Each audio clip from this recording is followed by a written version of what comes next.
The swimming pool in the artwork bought by the Podestas actually exists. It is the subterranean swimming pool at Biltmore Mansion in Asheville, North Carolina. This was the home of multimillionaire Gloria Vanderbilt, who recently passed away at the age of 95. Here we have Gloria and her two sons, Anderson and Carter Cooper. Carter committed suicide when he was 23. Anderson is a well-known news reporter for CNN. Why does Gloria's swimming pool appear on paintings of tortured children? Is it a coincidence that the little boy so strongly reminds me of Anderson Cooper, Gloria's son? Could there be a connection between her swimming pool and the entertainment with young children for the elite, as mentioned in the infamous Podesta emails? Anderson Cooper, son of Gloria Vanderbilt, world-renowned and award-winning reporter for CNN. He was caught overdoing it from time to time, making things look much worse than they actually were. But hey, maybe he's just a bit of a drama queen. At least it led to some funny responses on social media.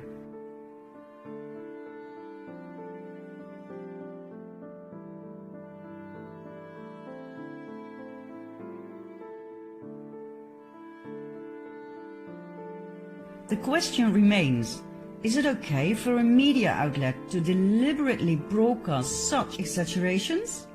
Is that honest broadcasting? Is it okay to influence the public with headlines such as these? Is it okay for the Dutch news network NOS to show a twisted version of an interview by BBC's John Sweeney asking Putin about the killings in the Ukraine, where the NOS edited the original interview so that Putin seems to walk away, ignoring Sweeney? Yet the original interview, which can also be found on the internet, shows Putin taking his time answering the question. Is it okay for several American news outlets to accuse Trump of raping a 13-year-old girl together with Jeffrey Epstein, a convicted pedophile?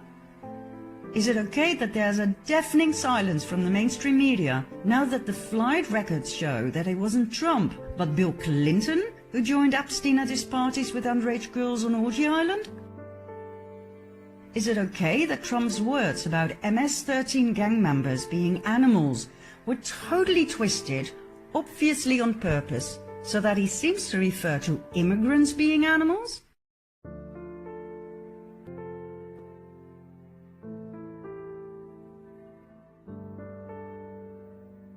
Do you remember the little boy from Syria, sleeping between the graves of his parents? That too was staged and broadcast on purpose, as to manipulate the people into yet another war. The boy was paid to lie there. I don't know about you guys, but this is not okay. It's not okay to fake white helmets saving a wounded man right after a bombing, only to have a selfie taken. That's deceit. It's not okay to lie to the public about Syria and the alleged chemical attacks, so that yet another war can be justified. For months we were lied to by the mainstream media. Remember this poor little girl? You probably will, for she was used 3 times for 3 different rescue missions in 3 different months in 2016. I find that shocking. It is not okay to fake attacks on women and children to trigger an emotional response that justifies the invasion of yet another foreign country.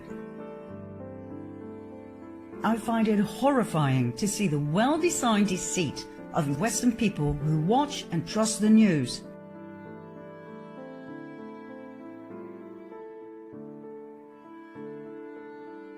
Do you remember this one?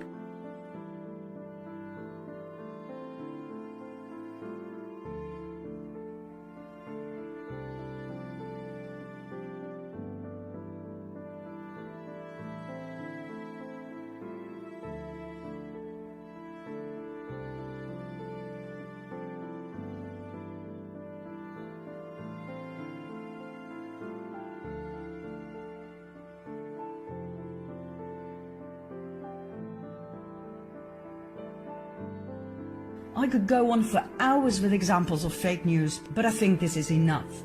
For now at least. I'll give you 2 more to digest. In 2015, during a presidential rally, Trump imitated reporter Serge Kovaleski, whom he had caught lying. It concerned an article from 2001, in which Kovaleski wrote about people cheering the fall of the Twin Towers. When Trump quoted the article in 2015, Kovaleski backed out, saying he didn't remember writing the article. Well, the article could easily be found on the internet, and Trump called out Kovaleski for his lie. But the mainstream media seized the opportunity and used these headlines: "Trump mocks the disabled." Kovaleski suffers from arthrogryposis, but that does not cause the weird movements Trump made. On other occasions, and in exactly the same way, Trump had imitated Senator Jim Mattis, presidential candidate Marco Rubio, a general, and a bank manager, who all got away with lies. However, as Mattis, Rubio, the general, and the bank manager were not handicapped, they were of no use to the mainstream media. Kovaleski's handicap, however, went around the world, convincing everybody that Trump looked down on the disabled. And I must confess, I too fell for it.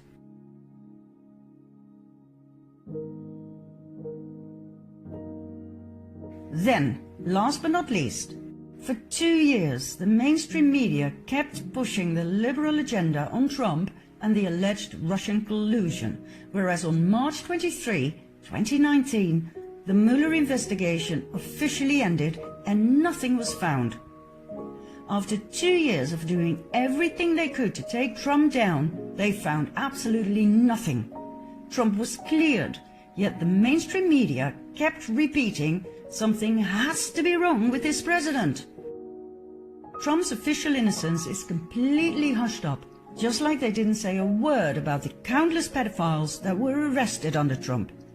Total radio silence. From the beginning, Trump has been warning us about the mainstream media as the #1 enemy of the people. And the more I study the subject, the more I understand that Trump is actually correct. The mainstream media uses its power to steer the public into a desired direction. The spreading of disinformation is nothing new. Back in the early 1950s, the CIA set up Operation Mockingbird, a large-scale program in the US with the sole purpose of manipulating news media for propaganda purposes. Leading American journalists were recruited into a propaganda network. In other words, the Secret Service determined what was going to be on TV and in the news.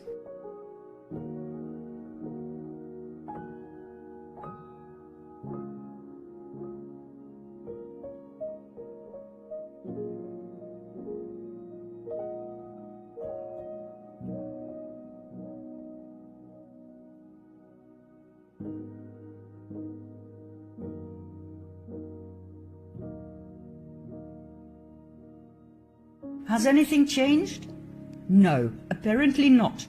German whistleblower Udo Ulfkotte, high-profile journalist for the Frankfurter Allgemeine, stated in front of the camera that he felt deeply ashamed to have consistently lied to the public for over 25 years.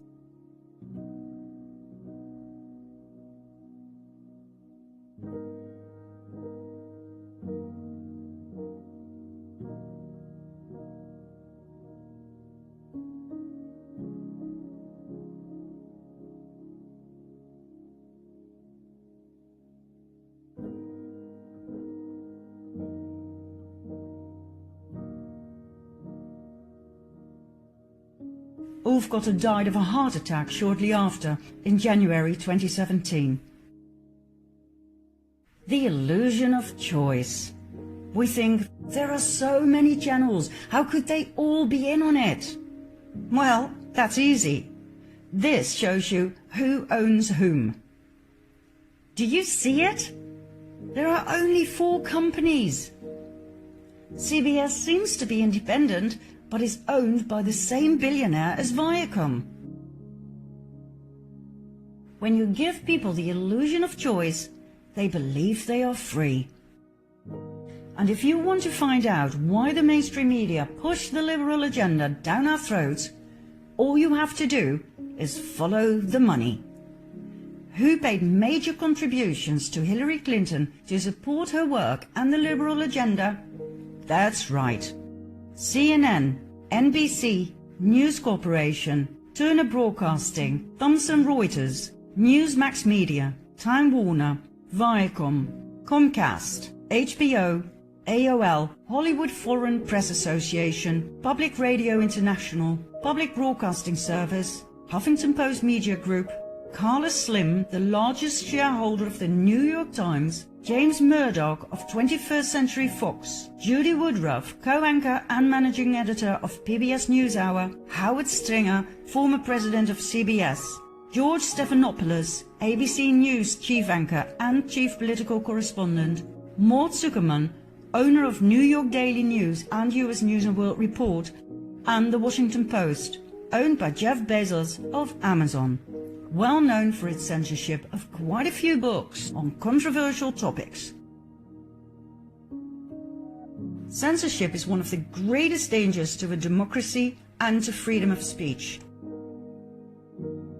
3 more major sponsors of Hillary Clinton are Google, Twitter, and Facebook. Google and its YouTube are highly active in the field of censorship, just like Twitter and Facebook. It will come as no surprise that pro-Trump posts are among the most censored ones, as are posts of critical thinkers and researchers and anyone who dares question the official narrative of events such as the ones I presented in part 1. Pro-Hillary posts are never censored. Doesn't that make you wonder? Remember Correct the Record and Media Matters for America? Those are the kind of censorship companies that work behind the scenes of Facebook, Twitter, Google and YouTube to delete anything that opposes the liberal agenda. And guess what? Correct the Record is now promoted by AFAZ, the global activist network that I once thought so highly of. AFAZ was co-founded by Res Publica and Move On. Res Publica received $250,000 from George Soros. Move On got $1.6 million from Soros. AFAZ's founding president and executive director Riken Patel has consulted for the Rockefeller Foundation, the UN, the Gates Foundation and the International Crisis Group, with Soros as chairman and Frank Giustra as CEO. Remember our friend with the pedophile logo from part 4? AFAZ's co-founder is Tom Perriello, former Virginia congressman, best buddies with Obama and executive director of the Open Society Foundations of George Soros, one of the main parties behind the notorious and destabilizing migrant caravan invasion. It will come as no great surprise that AFAZ strongly opposes President Trump. This is what we call controlled opposition.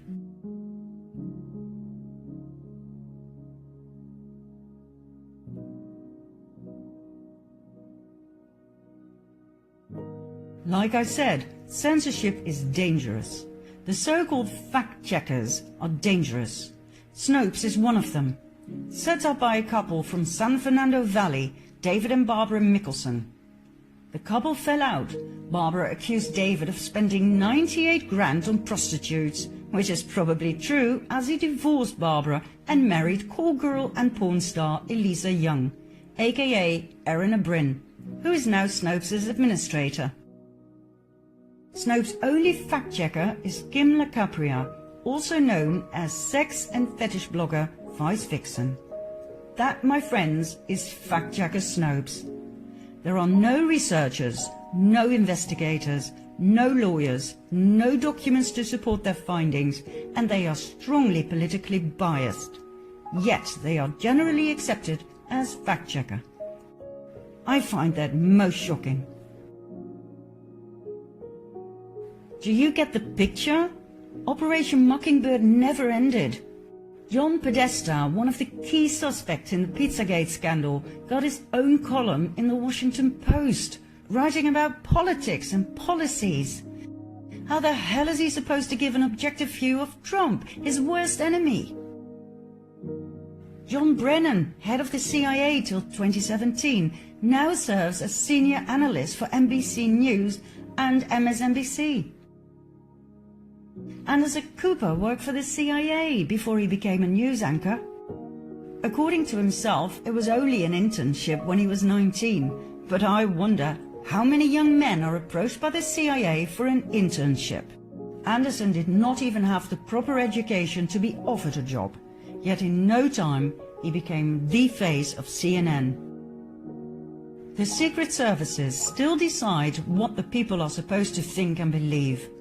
If they want to invade yet another country, they will use the mainstream media to make you believe that that particular country needs to be freed of a terrible dictator who kills his own people. The real reason for the invasion will quite likely never be known to the public. It'll probably have to do with oil, or the installment of yet another Rothschild bank. But hey, who cares? It was in the news that they freed those poor people from their dictator and that democracy was bestowed upon them. And if it's in the news, it's true. End of story. Well, no, it's not. If the media coverage is controlled by secret services, it seems only logical to me to focus on the things they refuse to cover or ridicule. Number one topic that comes to mind? Pizzagate. Debunked by the mainstream media like nothing else. Let's continue with a bit of additional research in part 7.